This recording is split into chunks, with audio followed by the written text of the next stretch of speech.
In the ancient world of the patriarchs, long before kingdoms rose and fell, one man was walking a lonely road under a desert sky.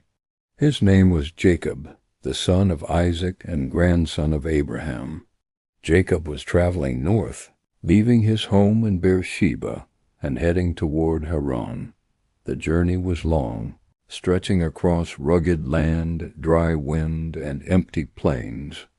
Night began to fall, and with no shelter around him, Jacob stopped to rest on a quiet hillside.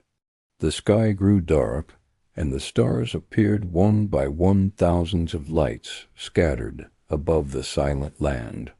Jacob placed a stone under his head, lay down on the cold ground, and closed his eyes.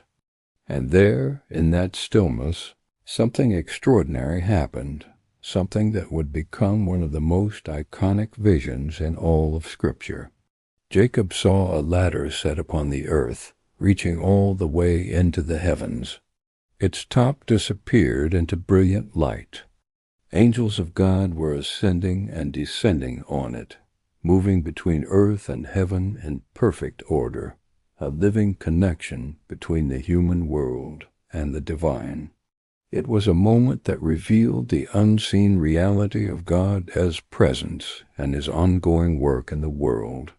Above the ladder, the Lord stood and spoke to Jacob with words of promise and reassurance.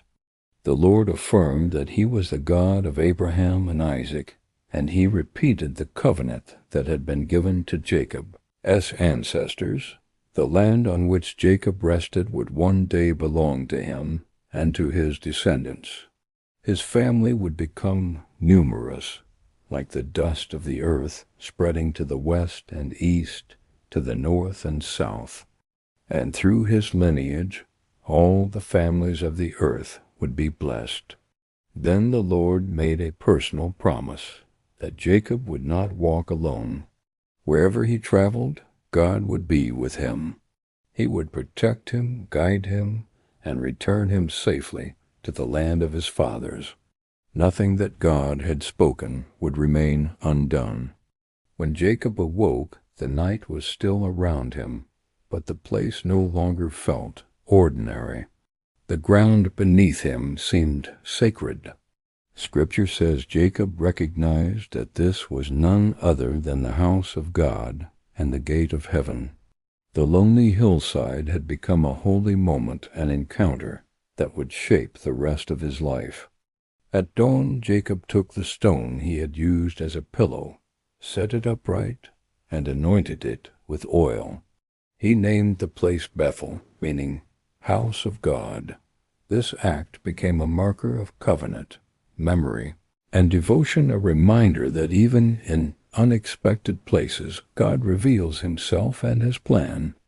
Jacob then continued his journey toward Haran, but he walked differently than before. He walked with the assurance that heaven was not distant. God was near, guiding his path and unfolding a story far bigger than he could see.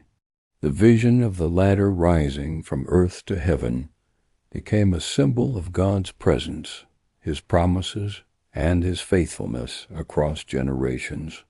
The story of Jacob's ladder reminds us of a profound truth. Even in our most uncertain moments, God is present. Even when the path feels lonely, heaven is closer than it seems. And just as God guided Jacob step by step, he continues to accomplish his purpose in the lives of his people today. What moment in your life felt like a turning point, something that changed your direction even when you didn't expect it? If this story brought you value, please consider subscribing to Faith Chronicles Stories. Your support helps us continue sharing the history, lessons, and faith found in Scripture.